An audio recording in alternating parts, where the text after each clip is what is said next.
दोस्तों नमस्कार। मैं सुनील कुमार अपने यूट्यूब चैनल बेबाक बिहारी में एक बार पुनः आपका स्वागत करता हूं। दोस्तों आज तारीख है 8 फरवरी 2025 और हम सब जानते हैं कि आज दिल्ली विधानसभा के चुनाव का परिणाम आ रहा है और जिस तरह के ट्रेंड्स आ रहे हैं उसे ये स्पष्ट है कि बीजेपी बहुमत के साथ चुनाव जीत रही है। तो आज हम ये समझेंगे कि बीजेपी के इस चुनाव जीतने के मायने क्या हैं। साथियों, भारतीय जनता पार्टी के दिल्ली इकाई के एक प्रमुख चेहरे साहेब सिंह वर्मा का एक ट्वीट आया है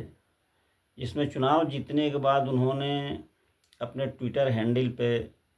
जय श्री राम लिखा है। भगवान राम हमारे भारतीय संस्कृति के एक ऐसे आदर्श हैं जिनके संघर्षों और पद चिन्हों पर चलना हमारे लिए और हम तमाम सनातनियों के लिए गौरव का विषय होता है। लेकिन भाजपा के जय श्री राम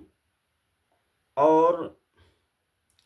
भगवान श्री राम की जो अपनी सोच रही है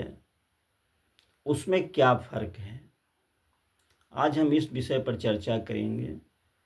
ताकि यह स्पष्ट हो सके कि जो राजनीतिक जय श्री राम है वो हमारे सनातन संस्कृति को कितना खोखला कर रहा है और हमारी सौम्य संस्कृति को, हमारी सामाजिक संस्कृति को, हमारी मिश्रित संस्कृति को कितना आक्रामक और कितना खोखला बना रहा है, ताकि हम आगे आने वाले चुनौतियों के लिए अपने को तैयार करें और इस तरह के आक्रामक, सांप्रदायिक, जातिवादी, अतिवादी और गंदी पॉलिटिक्स से अपने को दूर रखें और एक स्वस्थ गांधीवादी परंपरा, एक स्वस्थ लोकतांत्रिक परंपरा हमारे देश में कायम हो, इस तरफ हम अग्रसर हो सकें। जिस साहेब सिंह वर्मा ने अपने ट्विटर हैंडल पर ये लिखा है जय श्री राम, मुझे एक शायर की 4 पंक्तियां याद आ रही हैं कि गाली को प्रणाम समझना पड़ता है, मधुशाला को धाम समझना पड़ता है, ये कली युग है साहब, यहाँ रावण को भी राम समझना पड़ता है। साहेब सिंह वर्मा का सांप्रदायिक इतिहास और बेतुके बोल, इन चीज़ों से कोई नावाकिफ़ नहीं है। जो भी सामाजिक राजनीतिक जीवन में हैं वो लोग साहेब सिंह वर्मा को अच्छी तरह से जानते हैं। दोस्तों, मेरी पीड़ा ये है कि इस आक्रामक राजनीति की, इस ध्रुवीकरण की राजनीति की, इस जातीय राजनीति की अगली भेंट बिहार की राजनीति चढ़ने वाली है, जो समाजवादियों की, गांधीवादियों की उर्वर धरती रही है। और मैं और मेरे जैसे लाखों जनसुराजी ये नहीं चाहते हैं कि बिहार की धरती को राजनीतिक और सामाजिक रूप से अस्थिर होने दिया जाए, जिसकी पूरी ब्लूप्रिंट भारतीय जनता पार्टी ने तैयार कर रखा है और नीतीश जी को एक मुखौटे के रूप में ढोया जा रहा है ताकि उसका मैक्सिमम लाभ लेकर के किसी भी तरह से ध्रुवीकरण करके अपनी संपूर्ण बहुमत वाली एक सरकार बनाई जाए और वही संस्कृति, वही व्यवस्था बिहार के ऊपर थोप दी जाए जो आजकल वर्तमान पड़ोसी राज्य उत्तर प्रदेश में चल रही है और जिस तरह के राजनीतिक संस्कृति की शुरुआत अब दिल्ली में होने वाली है। दोस्तों, मैं केजरीवाल जी के समर्थन में नहीं हूँ, लेकिन मैं एक बात आपसे ये जरूर चर्चा करना चाहूँगा कि ये परंपरागत राजनीतिक पार्टियां, चाहे जो जात की राजनीति करने वाली हों, चाहे वो धर्म की राजनीति करने वाली हों, ये नहीं चाहती हैं कि किसी भी तीसरे तरह की शक्ति का विकास इस भारत की राजनीति में हो, जो इस जाति और धर्म के राजनीति से लड़ने में लोगों के लिए एक ढाल का काम कर सके। और इसी की यह परिणति है कि आज भारतीय जनता पार्टी जैसी शक्तियां, चाहे सोशल मीडिया हो, चाहे व्हाट्सएप यूनिवर्सिटी हो, चाहे गोदी मीडिया हो, इन तमाम लोगों के एक संयुक्त प्रयास के माध्यम से गांधी के सपनों को, गांधी के सोच को, गांधी के रास्ते को तार तार करना चाह रही हैं। दोस्तों, इस राजनीति के चक्कर में हम अपनी संस्कृति को कहाँ छोड़ते जा रहे हैं, हम गांधी के विचारों से कितना दूर होते जा रहे हैं, इसकी वानगी मैं आपको बताता हूँ। एक चुटकुला सुनाया जा रहा है, आजकल सोशल मीडिया पर काफ़ी वायरल है, कि बिहार के एक सरकारी स्कूल में एक शिक्षा अधिकारी गए स्कूल का भ्रमण करने के लिए। तो उन्होंने लगे हाथ बच्चों से एक सवाल पूछ लिया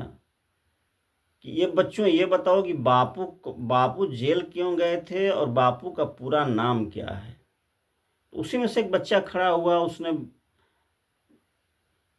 निधड़क होकर बताया कि बापू लड़की छेड़ने के चक्कर में जेल गए थे और बापू का पूरा नाम है आसाराम बापू।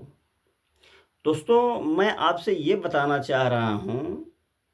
कि आज इस सोशल मीडिया के और व्हाट्सएप यूनिवर्सिटी के अंधी दौड़ में हम बापू से कितने दूर होते जा रहे हैं, हमारी आने वाली पीढ़ी बापू से कितनी दूर होती जा रही है, ये चीज़ आपको जानना बहुत ज़रूरी है। क्या आप मानते हैं कि बापू इन्हीं कारणों से जेल गए थे? बापू वो नहीं है जो सोशल मीडिया और व्हाट्सएप यूनिवर्सिटी हमें पढ़ा रहा है। बापू वो हैं जो 1946 के नोआखली दंगे में आमरण अनशन पर बैठे थे, और जब एक वृद्ध दंपति रोता बिलखता उनके पास पहुंचा और उसने शिकायत की कि तुम यहाँ बैठ करके अनशन कर रहे हो, हमारा इकलौता बेटा इस सांप्रदायिकता के भीड़ चढ़ गया। तो बापू ने उसको जवाब दिया कि देखो,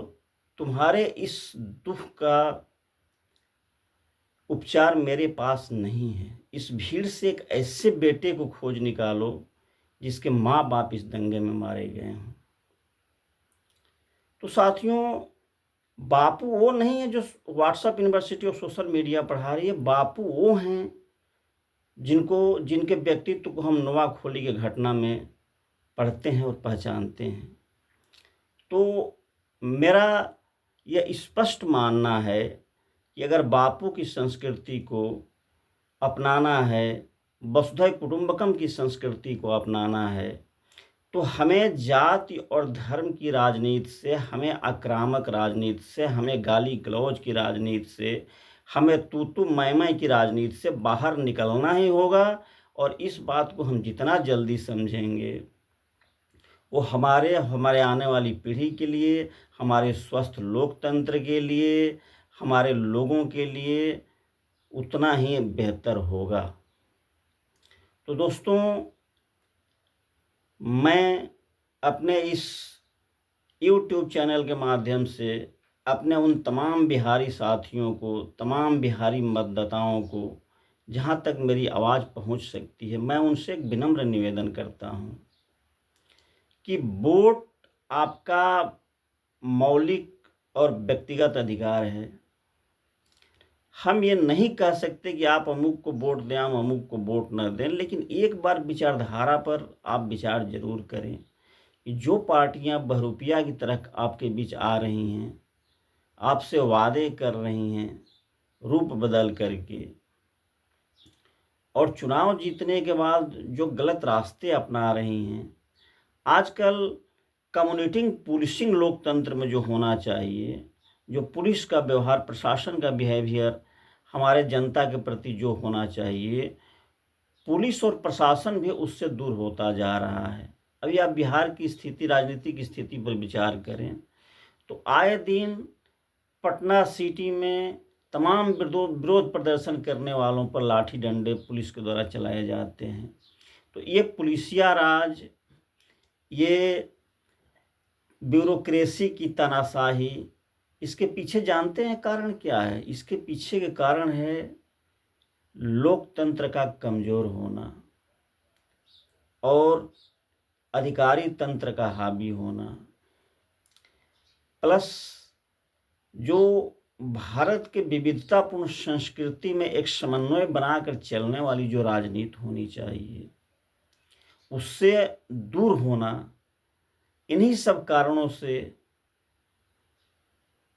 हमारे समाज में शासन प्रशासन का जो रवैया है वह देखने को मिल रहा है। तो मैं अपने नौजवान साथियों से खासकर अपील करूंगा कि दिल्ली के बाद निश्चित रूप से इन शक्तियों का अगला टारगेट बिहार होने जा रहा है।